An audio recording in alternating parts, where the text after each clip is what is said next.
ದಯವಿಟ್ಟು ಇವತ್ತು ಯಶಸ್ವಿ ಆಗ್ಬೇಕು.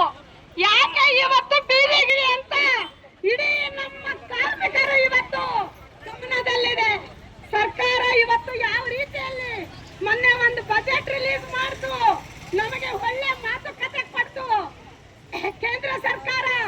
ಇವತ್ತು ಕಾರ್ಮಿಕರು ಬೀದಿಗಿಳಿದಿದ್ದಾರೆ ಅಂದ್ರೆ ಕೇಂದ್ರ ಸರ್ಕಾರನೇ ಕಾರಣ. ಆದ್ರೆ ಇವತ್ತು ಬಜೆಟ್ ಅಲ್ಲಿ ಹೇಳಿದ್ದೇನು ಮಾಡಿದ್ದೇನು ಅವರು ಕೇವಲ ಶೂನ್ಯ ಬಜೆಟ್ ಅನ್ನು ಮಾಡಿದ್ರು. ಕಾರ್ಮಿಕರು ಇಲ್ಲದೆ ಸರ್ಕಾರ ನಡೆಸಕ್ಕಾಗಲ್ಲ. ಅವ್ರು ಗೊತ್ತಿರಬಹುದು ನಾವು ಮೇಲ್ದರ್ಜೆಯಲ್ಲಿದ್ದೀವಿ, ನಮ್ಮನ್ನ ಯಾರು ಅಲಗಾಡ್ಸೋರಿಲ್ಲ ಅಂತ. ಇವತ್ತು ಸರ್ಕಾರಕ್ಕೆ ಎಚ್ಚರಿಕೆ ಕೊಡ್ತಾ ಇದ್ದೀವಿ. ಕಾರ್ಮಿಕರ ಗಮನದಲ್ಲಿ ಸರ್ಕಾರ ಬಿದ್ರೆ ನಿಮ್ಮ ಸರ್ಕಾರ ಉಳಿಯೋದಿಲ್ಲ. ಯಾಕೆ ಇವತ್ತಂದ್ರೆ ಕೆಲವು ಕಾರ್ಮಿಕರು ಇವತ್ತು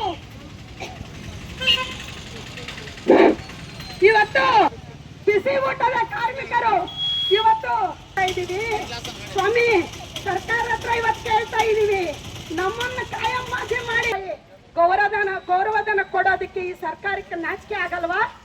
ಇವತ್ತು ಎಷ್ಟು ಕಷ್ಟ ಬಿದ್ದು ಇವತ್ತು ಬಿಸಿ ಊಟದ ನೌಕರರು ದುಡಿತಾ ಇದ್ದಾರೆ ಅಂತ ಸರ್ಕಾರಕ್ಕೆ ಏನಾದ್ರೂ ಗಮನ ಇದೆಯಾ? ಅದಕ್ಕೆ ಇವತ್ತು ಚಾಲೆಂಜ್ ಮಾಡಿ ಇಡೀ ಅಖಿಲ ಭಾರತದ ಸಾರ್ವತ್ರಿಕ ಮುಷ್ಕರವನ್ನು ಮಾಡ್ತಾ ಇದ್ದೀವಿ. ಇಡೀ ಕಾರ್ಮಿಕರ ಗಮನದಲ್ಲಿ ಇವತ್ತು ಸರ್ಕಾರ ಇದೆ. ಮುಂದಿನ ದಿನಗಳಲ್ಲಿ ಬಂದ್ರೆ ನೋಡೋಣ ಸರ್ಕಾರ ಉಳಿಸ್ಕೊಂತಿರೋ ಹೋಗುತ್ತಂತ ನಮ್ಮ ಕಾರ್ಮಿಕರೇ ನಿರ್ಧಾರ ಮಾಡ್ತಾರೆ. ಏನು ನೀತಿಗಳು ತಂದಿದ್ದಾರೆ ಅದರ ವಿರುದ್ಧ ನಾವು ಈ ದಿನ ಮುಷ್ಕರ ಮಾಡ್ತಾ ಇದ್ದೀವಿ. ಕೆಲವು ಕಡೆ ಒಂದುಗೂಡ ಮಾಡ್ತಾ ಇದ್ದಾರೆ, ಕೆಲವು ಕಡೆ ರಸ್ತೆ ತಡೆ ಮಾಡ್ತಾ ಇದ್ದಾರೆ, ಕೆಲವು ಕಡೆ ಬಂಧನ ಆಗ್ತಾ ಇದ್ದಾರೆ.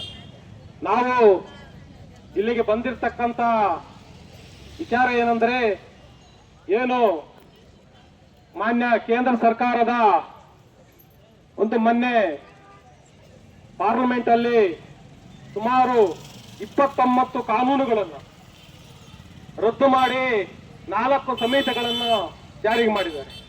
ಅದರ ಉದ್ದೇಶ ಏನು? ಅವರು ಹೇಳ್ತಾ ಇರ್ತಕ್ಕಂಥ, ನಾವು ಕೇಳ್ತಾ ಇರ್ತಕ್ಕಂಥ ಏನು ಬೇಡಿಕೆಗಳಿದೆ ಅದರ ವಿರುದ್ಧವಾಗಿ ಅವರು ಕಾನೂನುಗಳನ್ನು ತಂದಿದ್ದಾರೆ. ನಾವು ತಿಂಗಳಿಗೆ 36,000 ರೂಪಾಯಿ ವೇತನ ಬೇಕು ಅಂತ ಕೇಳ್ತಾ ಇದ್ರೆ ಅವ್ರು ಏನ್ ಮಾಡಿದ್ದಾರೆ ಅಂದ್ರೆ ಆ ಕಾನೂನಲ್ಲಿ 178 ರೂಪಾಯಿ ದಿನಕ್ಕೆ ನಾವು ಕೊಡ್ತೀವಿ ಅಂತ ಅವ್ರು ಕಾನೂನು ಮಾಡಿದ್ದಾರೆ. ಇದೇನಾ ಅವರು ಕೇಂದ್ರ ಸರ್ಕಾರ ಮಾಡಿರ್ತಕ್ಕಂಥ ಒಂದು ಕಾನೂನು? ಅದೇ ರೀತಿಯಲ್ಲಿ ಸಂಘಟನೆಗೆ ಮೊದಲು ಇರ್ತಕ್ಕಂಥ ಕಾನೂನು ಅವರು ಮುಷ್ಕರ ಮಾಡೋದಕ್ಕೆ ಅವ್ರಿಗೆ ಒಳ್ಳೆ ಅವಕಾಶವಿತ್ತು ಅದರಲ್ಲಿ. ಆದ್ರೆ ಈಗ ಮುಷ್ಕರ ಮಾಡಿದ್ರೆ ನೀವು ಜೈಲಿಗೆ ಹೋಗ್ಬೇಕು, ಅದ್ರಲ್ಲಿ ಕಾನೂನು ತಂದಿದ್ದಾರೆ. ನೀವೇನಾದ್ರೂ ಮುಷ್ಕರ ಮಾಡಿದ್ರೆ ನಿಮ್ಮ ಕ್ರಿಮಿನಲ್ ಕೇಸ್ ಆಗಿ ನಿಮ್ಮನ್ನ ಜೈಲಿನಲ್ಲಿ ಇಡೋದಕ್ಕೆ ಅದರಲ್ಲಿ ಅವಕಾಶ ಇದೆ. ಇಂಥ ಕಾನೂನುಗಳನ್ನು ನರೇಂದ್ರ ಮೋದಿ ಸರ್ಕಾರ ಅವರು ಜಾರಿಗೆ ತಂದಿದ್ದಾರೆ. ಇದನ್ನು ನಾವು ಒಪ್ಕೋಬೇಕಾ?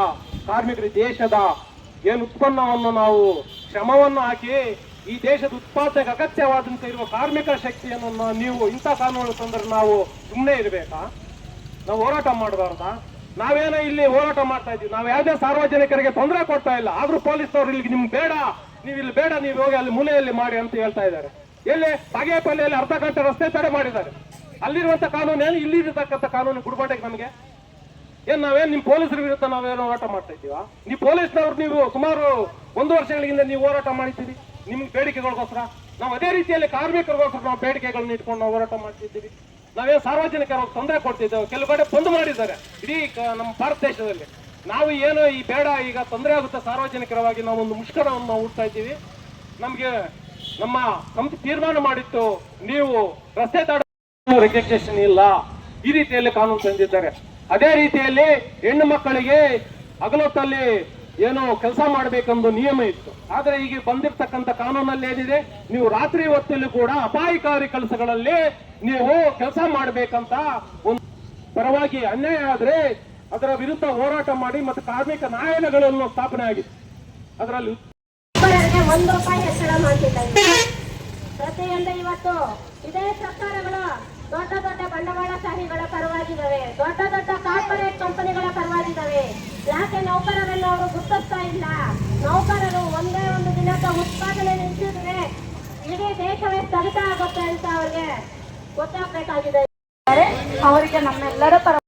ಆದ್ರೆ ಇವತ್ತು ಒಬ್ಬರು ಕೂಡ ಉದ್ಯೋಗವನ್ನು ಸೃಷ್ಟಿ ಮಾಡಿಲ್ಲ. ಇವತ್ತು ನರೇಂದ್ರ ಮೋದಿ ಕೇಂದ್ರದಲ್ಲಿ ಅಸೆಂಬ್ಲಿ ಹಿಂಗರಿತಾ ಇದೆ, ಪಾರ್ಲಿಮೆಂಟ್ ಅಲ್ಲಿ ಇವತ್ತು ವಿದೇಶದಲ್ಲಿದ್ದಾರೆ. ಅಂದ್ರೆ ಈ ದೇಶದ ಕಾರ್ಮಿಕರಾಗಲಿ, ರೈತರಾಗಲಿ, ನಿರುದ್ಯೋಗ ಯುವಕರಾಗಲಿ, ವಿದ್ಯಾರ್ಥಿಗಳಾಗಲಿ ಇವತ್ತು ಯಾರು ಬೇಕಾಗಿಲ್ಲ. ಇವತ್ತು ನಮ್ಮ ಸಂಸದರು ಚಿಕ್ಕಬಳ್ಳಾಪುರದ ಆಯ್ಕೆಯಾಗಿರೋ ಸಂಸದರಾಗಿರ್ಬೋದು ಇವತ್ತು ಮಾಡುವ ಮೊದಲೇ ಬಜೆಟ್ ಪ್ರಿಪರೇಷನ್ ಮೊದಲೇ ಒಂದು ತಿಂಗಳು ಮೊದಲೇ ಹೇಳಿದ್ವಿ ಕೇಂದ್ರ ಮತ್ತು ರಾಜ್ಯ ಸರ್ಕಾರಗಳಿಗೆ. ಕೇಂದ್ರ ಸರ್ಕಾರ 29 ಇರ್ತಕ್ಕಂಥ ಕಾರ್ಮಿಕ ಕಾನೂನು ತಿದ್ದುಪಡಿ ಮಾಡಿ ಕೇವಲ 4 ಸಂಹಿತೆಗಳನ್ನು ಮಾತ್ರ ಮಾಡಿದೆ. ಉಳಿದ 25 ಸಂಹಿತೆಗಳನ್ನು ಒಂದೊಂದೊಂದೊಂದೊಂದೇ ತೆಗೆದುವಾಗಿದೆ. ನಿಮಗೆ ಸ್ಪಷ್ಟವಾಗಿ ಅರ್ಥ ಮಾಡ್ಕೋಬೇಕು. ನಿಮ್ಮ ಅಂಗನವಾಡಿಗಳು ಕೂಡ ಸಮಯ ಬಂದ್ರೆ ಮರ್ಜಿ ಮಾಡ್ಬಿಡ್ತಾರೆ. ಏನೋ ಸಂಬಳ ಕೊಡೋದು ಕಡಿಮೆ ಆಗಲಿ ಅಂತ, ಸಂಖ್ಯೆ ಕಡಿಮೆ ಇದೆ, ಈ ಸ್ಕೂಲಲ್ಲಿ ಕಡಿಮೆ ಇದೆ, ಆ ಸ್ಕೂಲಲ್ಲಿ ಕಡಿಮೆ ಇದೆ ಅಂತ ಮರ್ಜಿ ಮಾಡೋ ಸಂಭವ ಏನು ಆಶ್ಚರ್ಯ ಪಡೆಯುವಂಥದ್ದೇನಲ್ಲ. ಇದೇ ರೀತಿಯಲ್ಲಿ 2014ರಲ್ಲಿ ನರೇಂದ್ರ ಮೋದಿ ಸರ್ಕಾರ ಆಳ್ವಿಕೆಗೆ ಬಂದಾಗ ವರ್ಷಕ್ಕೆ 2 ಕೋಟಿ ಉದ್ಯೋಗ ಕೊಡ್ತೀವಿ ಅಂತ ಹೇಳಿದ್ರು. ಎಲ್ಲ ಅಕೌಂಟ್ಗಳು ಉಚಿತವಾಗಿ 15 ಲಕ್ಷ